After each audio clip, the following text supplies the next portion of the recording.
Today in the news, we got a lawsuit with preferential treatment, a bad Kickstarter, and a disappearing game artist. What's up guys, I'm Snows, and this is your boot sequence.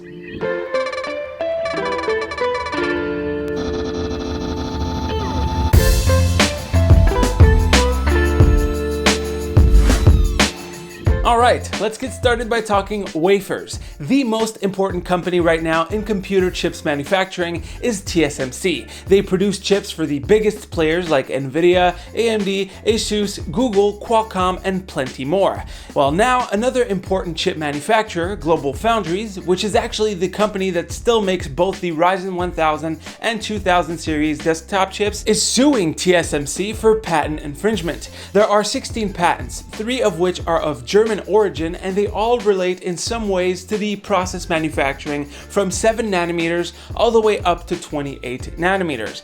That lawsuit could lead to an import ban to the US that could affect shipments of, let's say, Apple or Nvidia products, among many others. The really odd thing is that GlobalFoundries is actually excluding AMD products from the lawsuit, even though they're mostly made by TSMC at 7 nanometers. Why? Well, GlobalFoundries still makes products for AMD, things like Zen and Zen Plus products, chipsets, and the I/O die inside their Zen 2 based processors. Even though they have a partnership in those areas, AMD should still be infringing on the patent by getting its chips from TSMC, not only for its CPUs, since it's both TSMC and GlobalFoundries, but also for its 100% TSMC based GPU chips. So what is this? Is this just a petty cash grab? I mean, GlobalFoundries pretty much gave up on developing anything under 12 nanometers last year. The only way I could see this end is a loss for GlobalFoundries or a royalty on the patents, which is probably what they want. Moving on, let's talk about SmackZ or SmatchZ. Not sure how to say it, but you call it whatever you want. The first Kickstarter for the device dates back to 2015, which failed horribly, and they went back at it with a much lower goal and got the funding. Over the years, the hardware seemed to have changed quite a bit until they settled with the Ryzen embedded board V1605B for the portable PC. Well, actually, until now, because they just announced that they are once again changing it for the Ryzen embedded V1807B board. Now, this is definitely an upgrade. The clock speeds are much higher, and we go from Vega 8 to Vega 11 graphics, just like in the Ryzen 2400G APU. From this device, you might expect something that can play games at around the native resolution of its screen, which is 720p, but SmackZ is pretty infamous now for its misleading prototypes and marketing. Most tests at trade shows or things like that show the games running at something like 576p or even lower at around 35 to 45 FPS for the old school SoC, so hopefully the bump in graphics will bring it up to 60 FPS.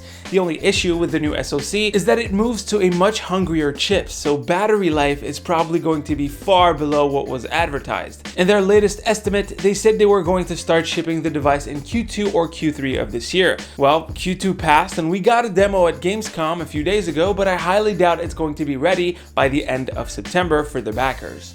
So, in the last video, we talked about the PS5 pictures, and many of you guys pointed out in the comments that it doesn't look great. It really doesn't look that great. Personally, I didn't even think a design like this was possible for such a reputable company. I mean, look at it. Why would Sony bother with a design as complicated as this, even for a dev kit? Well, it seems like it might actually have been one. So Matthew Stott on Twitter said that this is an actual dev kit in circulation right now, and after a bit of digging, IGN found out that Matthew Stott actually works as a senior artist at Codemaster, a game development company that has worked with Sony before. Unfortunately, his Twitter account, including his tweet, has been wiped out the surface of the earth, but his LinkedIn shows a similar face, so yeah, that might mean it was probably real. In any case though, dev kits have always varied wildly from the final designs. I mean, look at those PS4 dev kits. One has got heatsink fins for days and really weird indentations on top of it, the other has debug LEDs all across, truly different designs. It seems like PlayStation plays with designs a lot more than Xbox for their dev kits. Xbox pretty much has a single design on lock and they play around with it a little bit. Hey, I'd love to make a more in-depth video on dev kit consoles in the future. Let me know what you think in the comments down below. In any case, that was the update on the whole PS5 news, so yeah, And lastly, 3D Mark just introduced a new benchmark, but it's kind of useless right now. The benchmark is for variable rate shading, which is currently only available on NVIDIA Turing-based cards and on Intel Gen 11 graphics. Do you see the problem? Since AMD isn't in the pack and Intel doesn't really make discrete graphics, there's no real reason to use the benchmark, pretty much just like Port Royale. It is pretty cool to see the technology in action though. Some toggles will allow you to see the level of details depending on the distance. In case you didn't know, AMD had a VRS patent approved earlier in the year, so hopefully once they add the feature, this benchmark might become relevant.